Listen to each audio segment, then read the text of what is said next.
Hi, I'm Anthony C. And I'm Mark, and we have a fantastic fantasy football show for you coming up. Lots of stats, tips, and pointers, so stay tuned. Yeah, so let's get straight into it. Yeah. Interesting couple of weeks. More specifically, Cardiff. What's going on over there? They've had a managerial change. They've loaned in and bought a lot of players, specifically Zaha, who I popped into my team after his debut game for Cardiff, and he got 2 assists. And he was amazing, and now he's not. What's happened? What's happened to Zaha? He was going to be my man, like big Man United fan, looking forward to him coming in. Lots of goals, lots of assists.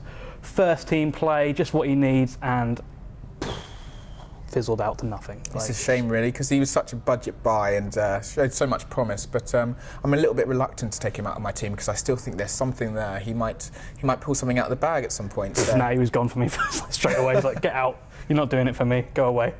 Fair enough. Very bold of you. Yeah, well, I'm like that. I'm the kind of manager that's just like, you're not doing what I want. Go away. And then that's why I'm doing so bad, probably. Well, we've got a couple of games missing this week. Some teams missing. Man City.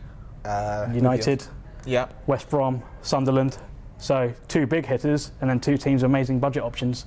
It's left, I think, probably everyone just going, oh my God, what am I going to do? My entire team has just been decimated. I'm one of those people. My entire midfield has been obliterated, even my substitutes. So I'm not really sure what to do. But the important thing is to not panic because lots of people are in the same situation. Yeah, well, I've lost Mata, my captain. I mean, I was probably going to change him anyway because he's being rubbish at the moment. I thought he was going to be better. I've also lost Januzaj. He's really influential. He's getting lots of assists recently. So I'm scrambling to try and fix my midfield as well. I think most people have been hitting the midfield, if I'm honest.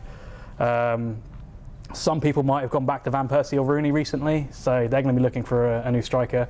Good news, Lukaku's back from injury. Get him in there. Speaking of Manchester United, I put Gabidon in my defence for Crystal Palace in my defence because I thought Man United might get a 0-0 there. I also had Van Persie in, but that didn't really work out. I was just trying to play against each other in your own team. I know, because I just know how that was going to go. Man United is so unpredictable. They win 2-0 at Crystal Palace and then they get thumped 2-0 by Olympiacos in just a couple of days later. Absolute mare at the moment. Anyway, enough of Manchester United. They're not even playing this week, so let's talk about the games that are actually happening. Yeah, so I've got some recommendations for you guys. Actually, start with what to avoid. I mean, Arsenal is a big one for me. They look like they're going to be playing well. I mean, they just obliterated Sunderland 4-1, but they do have a really hard run of games coming up. All the stats will tell you Arsenal are amazing. They've got 11 clean sheets in the last 19 games. They're scoring goals left, right and centre, but honestly, I don't think they're going to perform, especially over the next few weeks. So trim down your Arsenal, increase everywhere else, if I'm honest. I mean, a few others you want to avoid is probably Spurs and Cardiff. They're playing each other. They're not really into it at the moment. That's a really difficult match to predict. I'd agree with that there. And I think Spurs in particular are a really hard team to try and pick a player from because they rotate a lot for a start, and also you just don't know where their goals are going to come from. Okay, Adebayor's had a good couple of weeks, but he doesn't score week in, week out. Yeah, definitely. It's Spurs. They on paper they're such a great team. They should be. Well, they're doing all right actually. I don't know how. They're not scoring any goals, but they're still right up there. But I think they're benefiting from not having the pressure. No one's really noticing them. They're just stealthing their way in. Cardiff, on the other hand, really struggling. Really need the points. They're going to be going at Spurs like crazy, but again, they're not performing, and I don't know where it's going to go. I think it's going to be a 0-0 draw or a 1-1 draw. I'm not predicting many goals in that game. I would avoid players from it if you can. Okay, well, actually, there is a really big game this weekend. It's the London derby. Chelsea away to Fulham. I brought this to represent Fulham in this matchup. Very nice. And this to represent Chelsea, the Blue Lions. Yes. It's got a little blue ribbon on there. There we go. Very nice. So for me, this is actually a really easy game to decide. I mean, I think Chelsea are just going to have Fulham, to be honest. They're just going to, there we go. The Lion's happy, he's got his food. Fulham are decimated, nothing's going on there. See, I'm not so confident about that. I think Fulham might actually get a 0-0 here, or maybe even steal a 1-0, because they've got a new manager and he's very disciplinary. He's very strong in discipline, he's very hard-going. And I think, the players will want to impress him, so I think they could do a 0-0, and it's a London derby, you can never predict these things.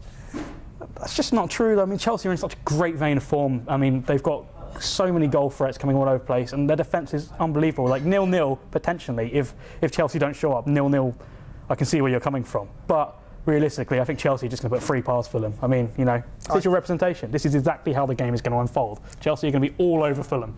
I think it's probably going to be a Fulham win, because I think if you're looking for a little sneaky advantage on the other players in the Fantasy League, I think you want to get a cheap Fulham defender, play for the 0-0, and you'll probably put him as captain. You know, I reckon you'll have a slight advantage because there's lots of players missing this week, remember? This is a big game. Nah, see, again, completely the other way. Chelsea probably going to get a clean sheet. Defender's a really good option there, but I'll go one step further. Hazard is your man for captain this week. He's probably going to get a goal, at least an assist. Easily the best choice for captain this week going into the match. Okay, well, I'll tell you what, we'll put our money where our mouth is, all right? We'll make a transfer each from this fixture. We'll put him into our teams. If my player gets more points than your player, I choose a forfeit from you that is suggested by the comments below. So if you've got a forfeit for the loser of this matchup, send it in to us, and we'll choose that forfeit. So I'll pick a player, you pick a player. Sounds great to me. I really look forward to seeing what you guys may can't do. So yeah, give us your messages. So who are you going to pick? Hazard, obviously. It's clear cut for me. I can't really go wrong. Although I recommended a Fulham player, if you're looking for a budget buy, I think it's, in this matchup, I think it's statistically an advantage to me if I pick a Chelsea defender, because I still think it's going to be 0-0, but I think if there are goals in the game, they're going to come from Chelsea. So. See, he's running scared now. He's already realised he's just created a forfeit situation, and he's flip-flopping all over the place. But I've got to approach it tactically, and I think that Terry, as a defender, I think it's going to be a 0-0. I think they'll make him captain, and I think... So it's Terry versus Hazard. That's what we're going with. Terry versus Hazard. All right. What do you guys think? Let us know. And definitely send in your forfeit suggestions, so Mark can definitely take part in that next week. For now, thanks for watching. It's been the Fantasy Football Vlog, and I'm Anthony C. And I'm Mark. See you next week, guys.